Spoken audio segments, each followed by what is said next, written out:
माझं नाव कोमल काळे आहे आणि मी राहायला शेवगावला आहे. आणि इथं आम्ही 12 वाजता आम्हाला बातमी आली होती की यांचे घर वगैरे जाळून टाकलेत आणि लहान मुलींवर अन्याय झालेला आहे आणि लेडीज फक्त तिथं लेडीजच होत्या. त्याच्यासाठी आम्ही इथं आलेलो आहे. तर आम्ही अजून तिथं घटस्फोटवर गेलोच नाही, अजून बघितलं नाही आम्ही काय परिस्थिती आहे तिथली. तर आमची नम्र विनंती आहे की जे लोक आलते तिथं. हळू सांग. हे खोक्या भोसले जे आहे ते तुझे कोण आहे? सतीश भोसले हे तुझे कोण आहे? ते मामा आहेत माझे. तुझे मामा आहेत ना? आणि तुला कधी आणि काय बातमी कळाली? आम्हाला बातमी रात्री आलेली होती, आम्ही ते सकाळी बघितलं आणि ताबडतोब आवरून आम्ही इथं आलेलो आहे. काय झालं? काय कळलं नेमकं तुला? घरदार जाऊन टाकलेले आहेत, लहान मुली आहेत त्यांच्यावर पण अन्याय झाला, त्यांना हाणलं गेलेले आहे आणि ते आता बीडच्या रुग्णालयामध्ये आता आहेत, दवाखान्यात आहे. ही आम्हाला माहिती भेटली, त्यासाठी आम्ही इथं आलेलो आहे त्यांना बघायला की त्यांची परिस्थिती काय आहे. काय मागणी मग आता? तर आमची नम्र विनंती एवढीच आहे की आम्हाला न्याय मिळून द्या. ते जे काही लोक असतील ना ते अटक करा आणि आमची नम्र विनंती एवढीच आहे की आम्हाला न्याय मिळून द्या. धन्यवाद. तुला कशी अडचण वाटते सध्या?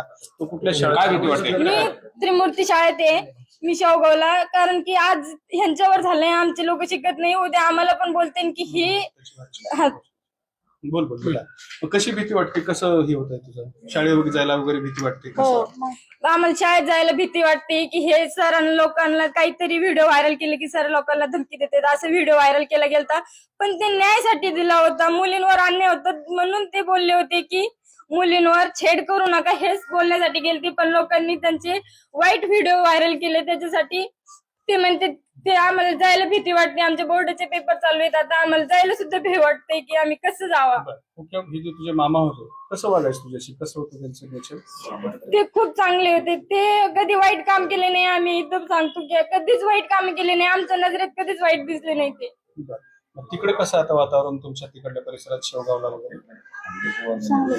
चांगलंच आहे. म्हणजे तुम्हाला त्रास काय आहे आता तुला प्रतिशा? आम्हाला काही त्रास नाहीये सर तिकडं, पण इथं जे त्रास आहे का आम्हाला एवढाच भीव आहे की आमच्यावर पण हे कधी ना कधी होऊ शकतं काहीतरी. मग सरकारला काय म्हणणं आहे?